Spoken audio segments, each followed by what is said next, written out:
Coucou les merveilles, c'est Chloé et bienvenue dans cette vidéo. Alors, je l'ai conçue spécialement pour les débutants, mais ça peut aussi peut-être vous inspirer dans votre pratique. On va parler des problèmes d'interprétation. Quand on se retrouve face à une carte dans un tirage qu'on ne comprend pas, on n'arrive pas à faire le lien par rapport à notre question, on ne comprend pas ce qu'elle fout là, cette carte. Donc, je vais vous donner en fait comme une boîte à outils. Donc plein de petites astuces, plein de petits exercices, de petits jeux en fait que vous pouvez faire pour débloquer justement là ce fameux blocage, débloquer votre intuition, faire appel à votre intuition. Donc l'idée c'est pas de faire les trucs étape par étape, ce ne sont pas des étapes, ce sont des jeux qui sont indépendants les uns des autres. Donc vous pouvez juste en choisir un et l'appliquer à votre tirage. La technique la plus classique, quand on se retrouve face à une carte qu'on ne comprend pas en cartomancie, on va recouvrir la carte. C'est-à-dire que vous allez prendre votre jeu. Donc là, j'ai pris le tarot Histoire de sorcière pour illustrer un petit peu les exemples que je vais vous donner dans cette vidéo. Donc par exemple, vous avez une carte là que vous n'arrivez pas à comprendre, bah, vous allez étaler votre jeu de cartes, choisir à l'aveugle comme ça une carte, vous allez recouvrir et ça va vous aider à mieux comprendre la carte.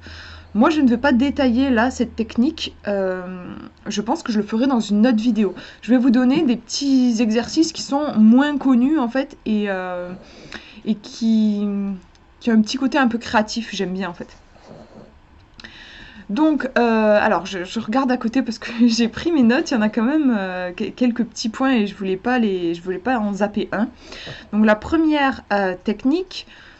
Et je trouve la plus efficace, si vous pouvez, c'est l'appel à un ami. J'aime bien l'appeler comme ça. C'est l'idée que vous ne restez pas tout seul avec votre carte. Vous allez demander, donc ça peut être votre conjoint, un ami qui...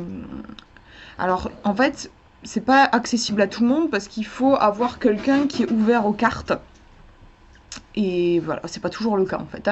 Quelqu'un qui est ouvert à la cartomancie qui va pouvoir vous aider.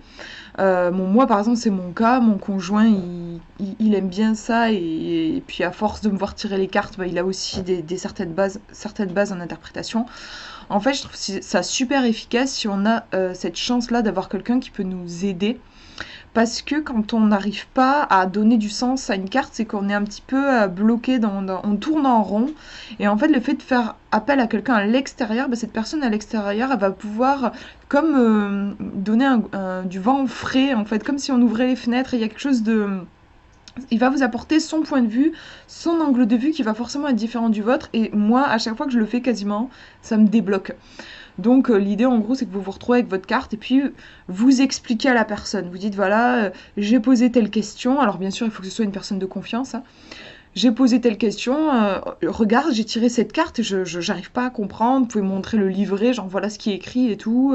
Vraiment je comprends pas. Est-ce que toi tu as une idée? Donc là la personne va pouvoir vous donner quelques pistes et en général je trouve que c'est toujours une grande aide quoi. Si vous n'avez pas la chance d'avoir quelqu'un qui peut vous aider, vous pouvez, alors j'en avais parlé déjà dans une vidéo, mimer la carte. Par exemple, si j'ai demandé, je sais pas moi, un conseil pour la journée, et que j'ai tiré cette carte-là. Alors là, c'est pas évident parce qu'on a 3 personnages, mais je vais cibler le personnage qui m'attire le plus, qui pourrait éventuellement me représenter. Non, moi je trouve que la star entre guillemets de la carte, c'est celle en robe verte. Je trouve que c'est le personnage central pour moi, c'est elle. Et donc je vais l'imiter.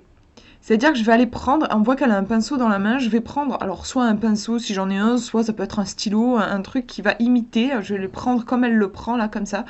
Et je vais aller me mettre debout devant un mur blanc et imaginer 3 pentacles.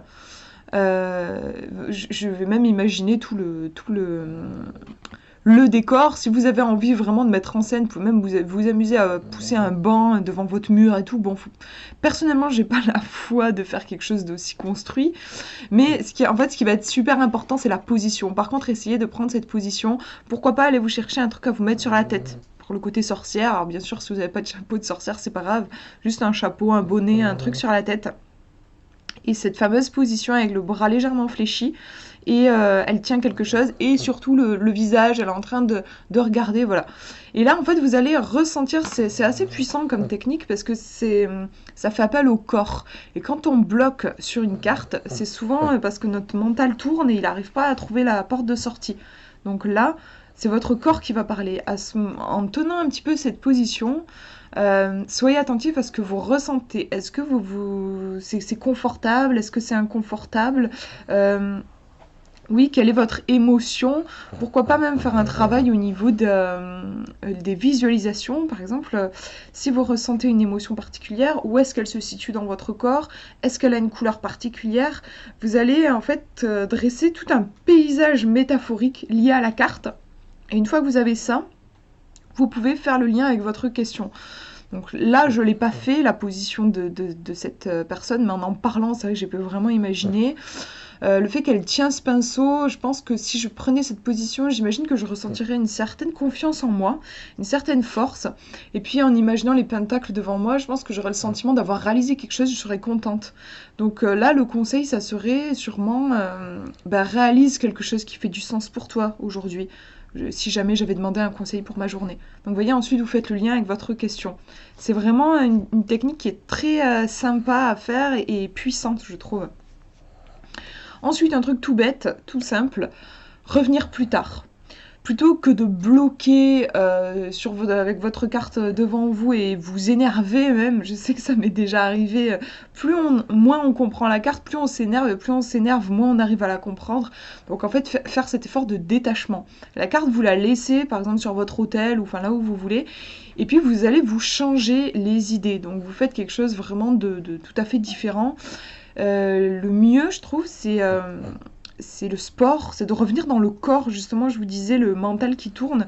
Alors, si vous êtes sportif, pourquoi pas aller courir, justement, oui, faire le sport qui vous plaît.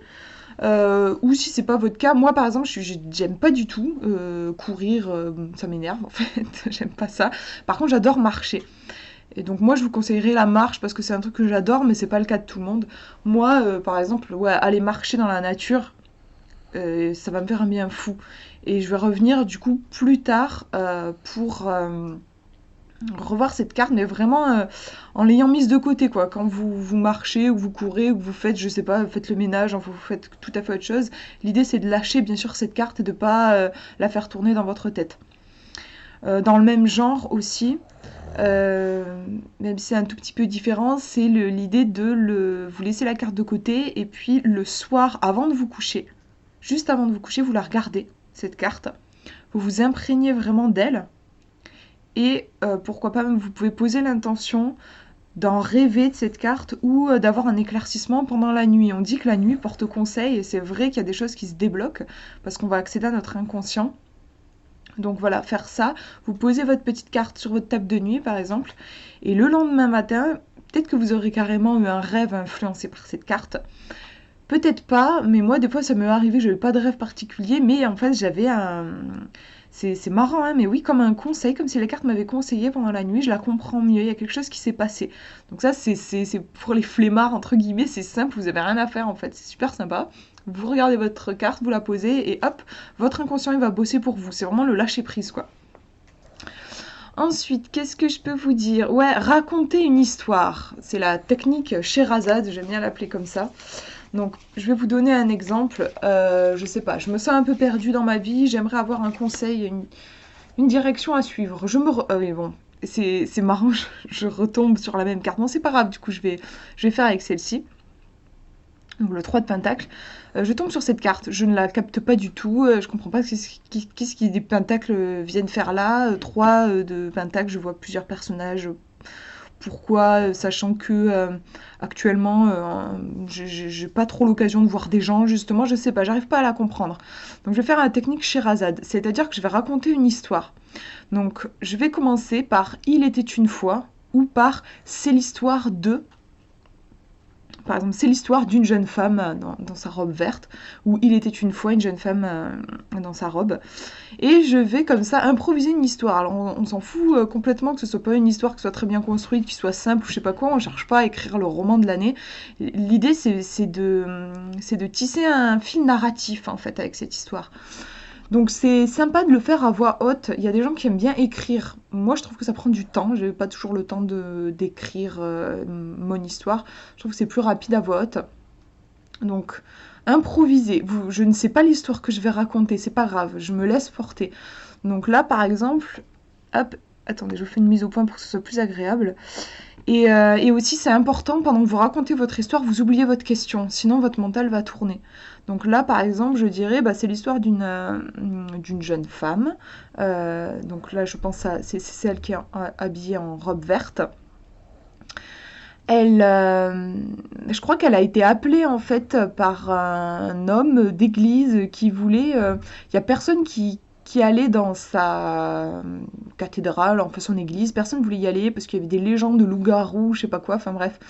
Du coup, personne voulait y aller. Il a fait appel à cette sorcière, donc forcément, elle fait de la magie. Et elle a de la magie dans ses mains, elle. Et du coup, tout ce qu'elle fait, ses créations, elles ont vraiment un grand pouvoir. Et elle a un côté artiste, en fait. Du coup, il lui demande de faire une peinture particulière dans sa chapelle, qui va pouvoir un petit peu briser le sort là de tous ces ragots, ces histoires et tout, et de loups-garous, et puis ça va sécuriser un petit peu les villageois. Pour qu'ils puissent venir donc dans la cathédrale. Donc elle, c'est ce qu'elle va faire là. En fait, je pense que du coup, si c'était comme une photo qui a été prise là, cette carte, et ben elle a tracé ces pentacles sur le mur qui sont magiques et qui vont rétablir un petit peu la vérité, parce qu'en fait, il n'y a pas de raison de s'inquiéter par rapport au loup-garou, et les gens vont pouvoir appliquer et revenir dans la chapelle. Donc voilà, vous voyez, j'ai raconté une histoire très simple. Je sais pas combien de temps ça m'a pris, 2 minutes à raconter. Ne vous lancez pas dans un truc trop compliqué. Faire simple, c'est toujours mieux, je pense. Et ensuite, une fois que vous avez votre histoire, vous allez faire le rapprochement par rapport à votre question. Donc, je disais, par exemple, si je dis je sais pas trop, je me sens un petit peu perdue dans ma vie, j'aimerais avoir un conseil. Qu'est-ce que j'ai raconté? J'ai raconté l'histoire d'une femme qui est artiste, qui a la magie dans les mains. On fait appel à elle et puis voilà, elle arrive, elle offre ses services et elle va briser le sort. Donc il y a plusieurs choses dans cette histoire. Là, vous allez dégager les thèmes principaux. Moi, dans mon histoire, il y a vraiment l'idée de création, de créativité. Donc, par rapport à ma question, je crois que dans ma vie, ce serait sûrement important que je fasse quelque chose qui fait réellement du sens pour moi. Et puis, il y a une histoire de malédiction brisée. Le loup-garou, là, la peur qui règne, et finalement ramener l'amour et la paix. Je me dis que ça peut faire référence. Je disais, je me sens un petit peu paniquée par rapport à ma vie. Je sais pas trop où j'en suis. Ça peut faire penser à cette histoire de loup-garou. Il y a peut-être besoin de retrouver une certaine sécurité. Laisser la peur de côté. Et pour retrouver cette sécurité, mon histoire raconte bien que je pense que je vais avoir besoin de faire appel à ma créativité, de me lancer dans un projet. Moi qui suis justement très créative, c'est quelque chose qui me parle. Donc voilà. Donc, vous voyez, au niveau de l'histoire, ça a réussi à me débloquer au niveau de mon interprétation. Alors, ensuite, qu'est-ce que je peux vous dire? Ouais, cherchez les symboles. On va poser une autre question, donc, comme ça j'espère que je tomberai sur une autre carte. Qu'est-ce qu'on pourrait demander? Par exemple, quelle est ma mission de vie? Allez, voilà, par exemple, je lui demande quelle est ma mission de vie. Hop. Et voilà, je tire une autre carte, et c'est le 4 d'épée. Donc, par exemple, imaginons que cette carte me pose problème et que je décide d'utiliser l'outil symbole. Je cherche les symboles. Donc là, je vais regarder quels sont les symboles présents dans la carte. Je vais tous les énoncer et voir ce qu'ils évoquent pour moi. Il y a des toiles d'araignée.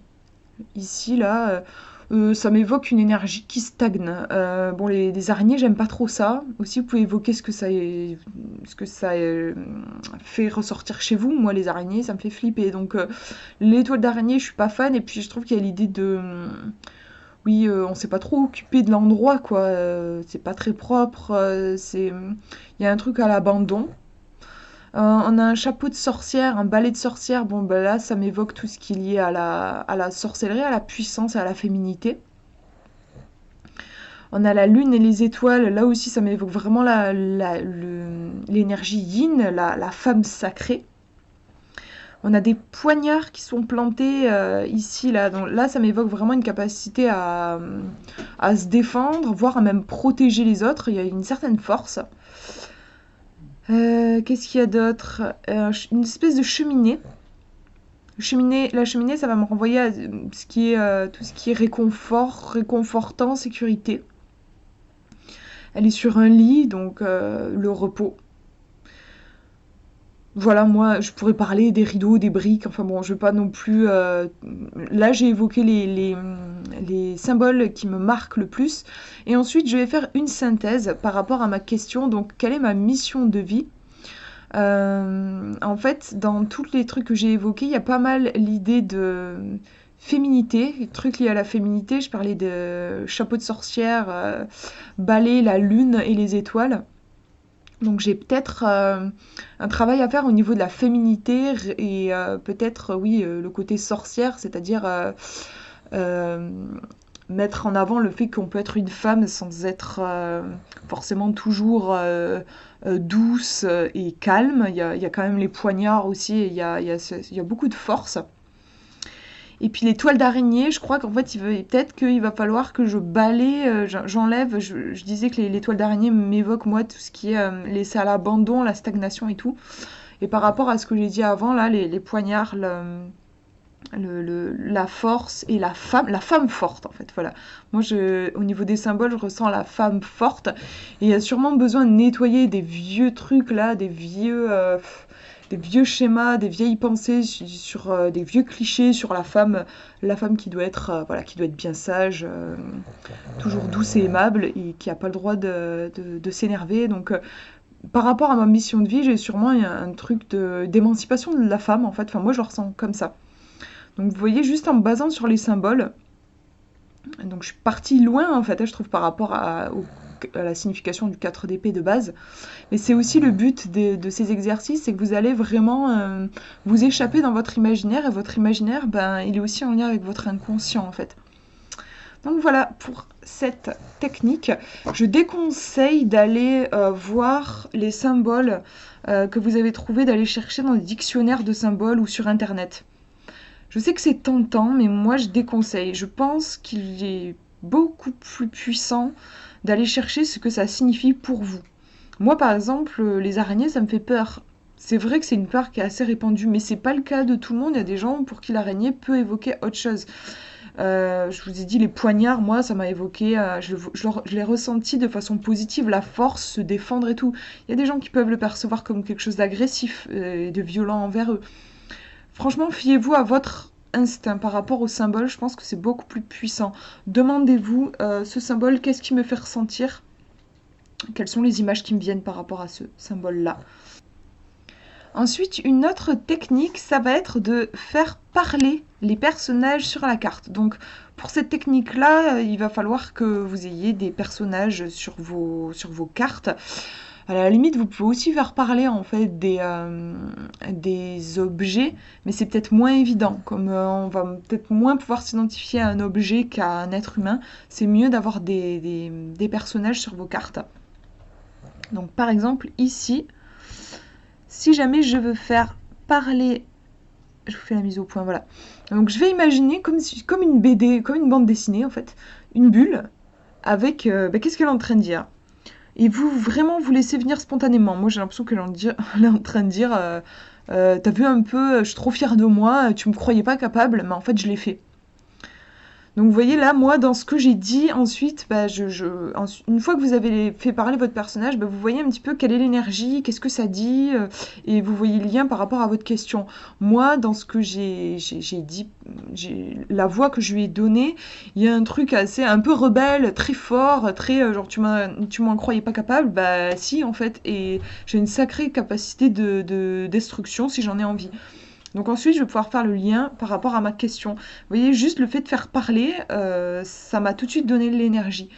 C'est encore plus sympa, enfin, c'est rigolo aussi à faire quand vous avez plusieurs personnages et vous allez pouvoir les faire dialoguer entre eux, imaginer ce qu'ils sont en train de se dire. Ça peut être très intéressant, ça rend vraiment votre tirage vivant en fait. Qu'est-ce que je peux vous dire d'autre ? Ouais, moi j'aime beaucoup en fait les mythes et les archétypes. les contes de fées. Donc en fait, si c'est quelque chose qui vous passionne aussi, vous pouvez vous amuser en prenant votre carte à essayer d'imaginer à quel personnage de conte de fées, euh, oui, ou de roman, enfin un personnage imaginaire, le personnage sur la carte, il vous fait penser. Vous allez chercher en fait ça, ce fameux personnage dans votre imaginaire. Elle me fait penser à la marraine, à la bonne fée là dans Cendrillon. Voilà. C'est le premier truc qui me vient. C'est important que vous fassiez attention juste au premier truc qui vous vient. Moi, c'est ça. Donc ensuite, une fois que vous avez trouvé un personnage, bah, vous voyez un petit peu quelle est l'énergie de ce personnage. Bon, la marraine, la bonne fée, bah, il y a un côté protection. Elle est super mignonne, elle est sympa, elle fait des cadeaux. Donc ça va me donner des informations par rapport à mon tirage. Il y a une énergie visiblement de protection et de générosité aussi au sein de ma question. C'est super puissant, je trouve, ça, si en effet vous aimez un peu les contes de fées et les mythes. Parce que oui, dans ces contes de fées, il y a des mythes, il y a des, je vais y arriver, il y a des archétypes, il y a des figures qui sont très fortes au niveau des symboles et qui vont parler à l'inconscient. Donc ça peut vraiment vous permettre de déverrouiller aussi certaines énergies. Après, un truc tout bête. Ça ne marche vraiment pas à tous les coups. J'ai hésité à vous en parler, mais je me suis dit, voilà, vous pouvez prendre ou pas. En fait, à un moment, j'ai fait des études au niveau du dessin, j'ai appris à dessiner. Et un des trucs que j'ai vraiment retenu, c'est qu'on me disait quand vous dessinez, vous n'êtes pas sûr de votre dessin, vous le prenez et vous le mettez devant un miroir. Ça va révéler tous les défauts de votre dessin. S'il y a des défauts au niveau de la symétrie et tout ça, vous allez le voir apparaître dans le miroir. C'est un truc de fou, mais ça marche super bien. Un dessin qui est parfait, entre guillemets, au niveau des proportions, il ne va pas être déformé par le miroir. Vous allez avoir un truc bien harmonieux. Par contre, si voilà, s'il y a un truc qui est pas bien symétrique, je sais pas quoi, ça va vous sauter aux yeux quand vous allez le voir dans le miroir, alors qu'à l'inverse, quand vous l'avez devant vous, vous captez pas du tout. Donc en fait, j'ai eu l'idée de reprendre cette technique en prenant votre carte et en la mettant, vous allez la regarder dans un miroir. Alors, bien sûr, enfin, en général, ils sont bien illustrés, les tarots, les oracles. Vous n'aurez pas d'histoire de proportions cheloues. Mais en fait, ça va vous donner un autre aperçu. Moi, par exemple, je l'ai fait récemment et j'ai remarqué qu'il y avait le personnage de la carte, il était un peu penché vers le bas. Il y avait vraiment, oui, une énergie qui allait vers le bas. En fait, je l'avais pas remarqué quand je l'avais comme ça juste en face de moi. Je sais pas, ça crée une distance. En fait, le fait de mettre devant le miroir, ça crée une distance. Vous allez avoir un autre regard et ça peut déverrouiller certaines choses au niveau intuitif. Donc, vous pouvez essayer, ça coûte rien. Et une autre technique qui peut paraître, je sais pas comment dire, on peut se dire mais non, mais ça va jamais marcher. Mais franchement, je l'ai essayé plusieurs fois et moi j'ai eu des résultats de fou. C'est de dire, c'est une petite phrase magique en fait.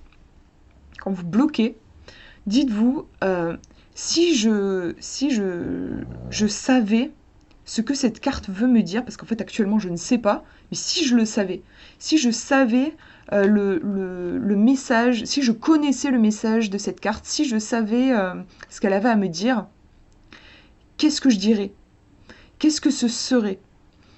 Et vous finissez cette phrase spontanément sans réfléchir. Alors je sais que ça paraît, pour la logique, ça paraît complètement fou. On a envie de dire oui, non mais je sais pas, donc je peux pas faire comme si je savais. Mais si vous jouez vraiment le jeu, si vous testez, en fait c'est vraiment impressionnant. Vous avez, enfin moi je l'ai fait plusieurs fois et j'étais persuadée que je ne comprenais pas la carte. Et en fait, en continuant cette phrase, ben, j'ai réussi à avoir des informations. En fait, ce petit exercice se base sur le principe que quand on croit qu'on ne sait pas, c'est qu'on se bloque, en fait. On ne s'autorise pas, on a toujours une petite idée, en fait, de la carte, mais souvent on ne s'autorise pas à y croire. Et on s'autorise tellement pas que c'est blackout, quoi. On a l'impression qu'on se rappelle plus, on ne voit pas, alors qu'en fait, on a quand même une petite idée. Donc cette phrase, elle va permettre de débloquer, de se libérer, en fait, et de donner vraiment la voix à cette petite impression que vous avez, en fait, en réalité, au fond de vous. Voilà pour ces petits jeux, ces petits exercices autour des cartes. J'espère que ça vous aura inspiré. Je vous fais de gros bisous. Prenez bien soin de vous.